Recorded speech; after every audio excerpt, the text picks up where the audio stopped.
So, Andrea Berta has been referred to as by a couple of people as the man that spins many plates. And today is the 2nd of July, and so today's been confirmed. We've lost Jeremy Monga, we've lost Mbemba. So we've lost Mbemba to the 18-year-old French centre back to AS Monaco, and we've lost Jeremy Monga to Man City. Now, the 16-year-old winger from Leicester. So it turns out, I can imagine Mbemba probably wants to stay in France. 18-year-old French player, French international, not international, youth international, wants to stay in France, offered by AS Monaco to start for them. I can see that. And Jeremy Monga goes to Man City for about 10 million. So he goes for about 10 million, and we offered about 6.5. So we offer about 6.5, and Jeremy Monga goes for 10. Now, in my other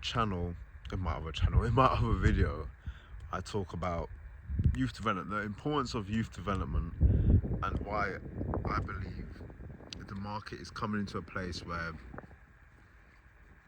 youth development means more than any amount of money you can make, right? So since then, Tottenham buy Mateus Fernandes and Tonali. Anderson had gone. Arsenal still ain't done nothing, but they've made a big approach from Bruno G. So why I'm looking funny at Berta, the man that spins many plates but seems to drop them all. The man that spins many plates but seems to drop them all.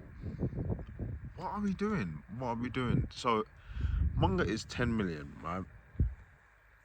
I've not seen him more other than a couple of compilations. So that says enough about what I need to say on this topic, but on if he's the right player or not. But it's never about the right player. We are in a world where transfer fees are ridiculous, and they seem to mirror the life that we live, right? Everything's ridiculous these days in this country. I'm in England. I live a very privileged life, right? But we all know this country is very expensive, and you have to pay for the good things in this life, right?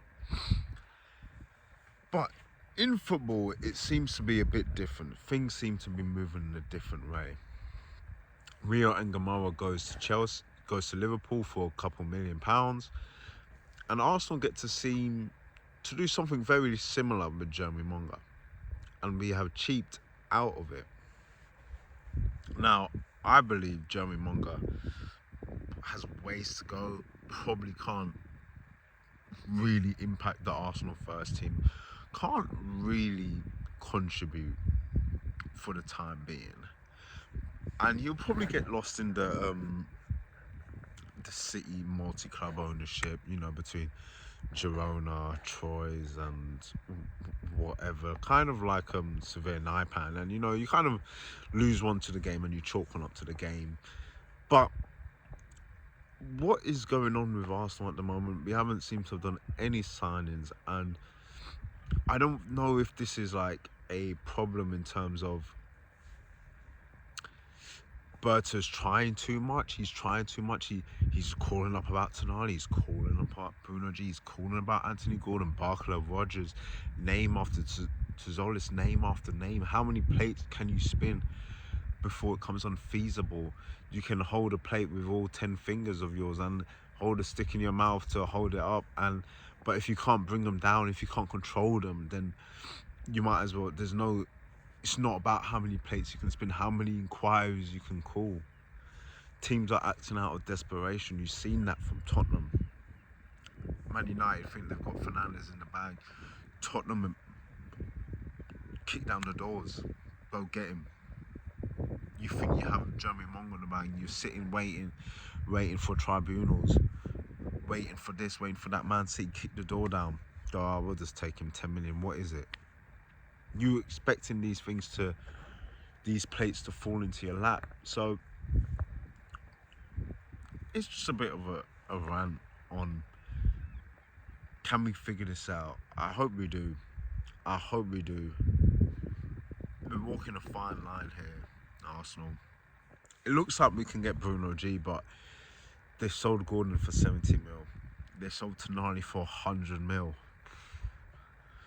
You know, you're looking at it and you're just going, the market's gone. The market's gone insane, and I don't feel we can get Bruno G for 60 mil.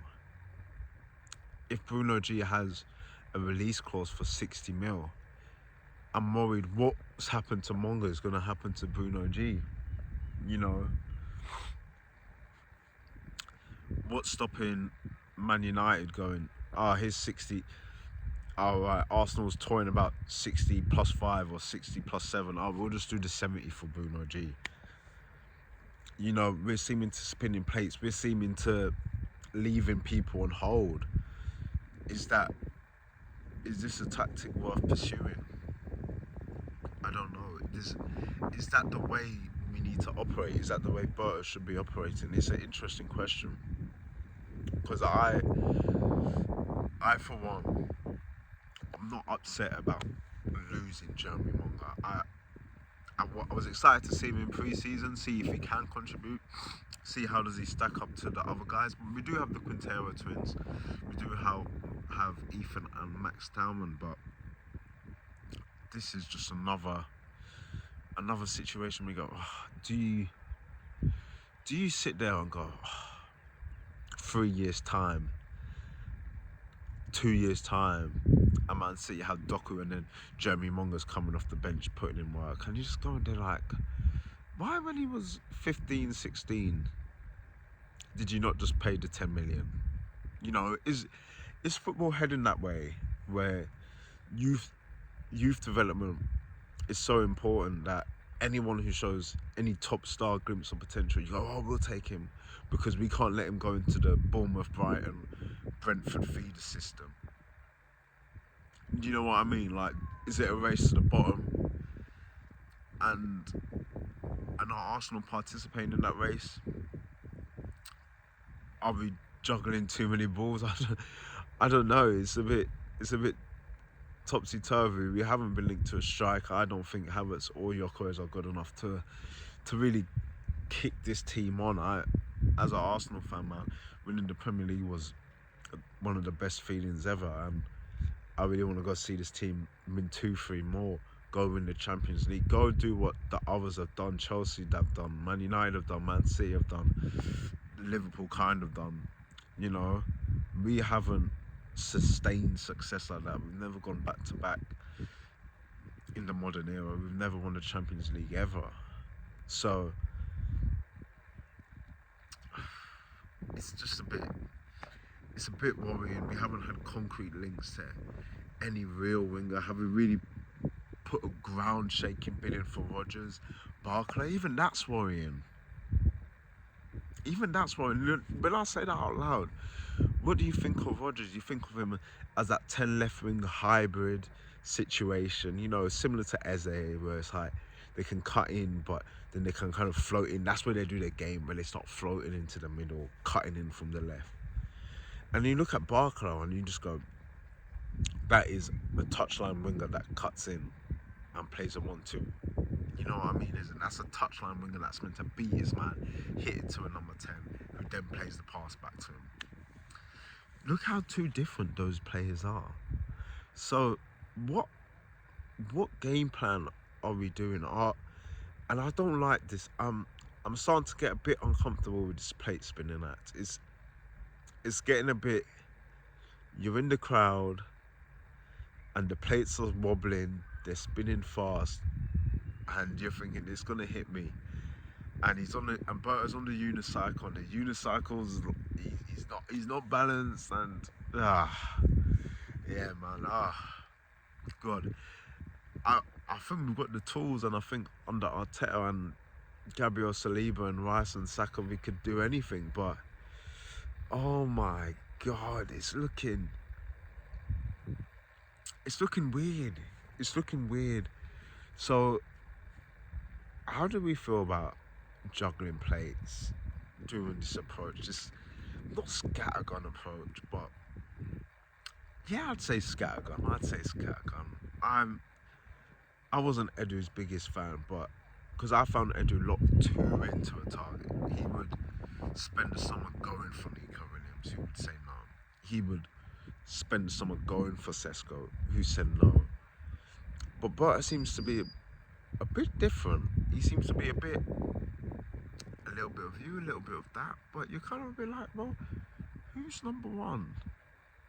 Is it Rogers? Because I can't sit there and go, oh, it's the World Cup, it's the World Cup, because Elliot Anderson's gone for a British record fee, so that's not a World Cup thing. You know, if you put the bid in, it has to really accept. You know, I can't really imagine. I can imagine Rogers just has to sign a document. Do you know what I mean? He has to read a document. Spend 45 minutes reading a document. So, yeah, I'm not a big fan of it, but we'll see in the future. We'll see how this goes.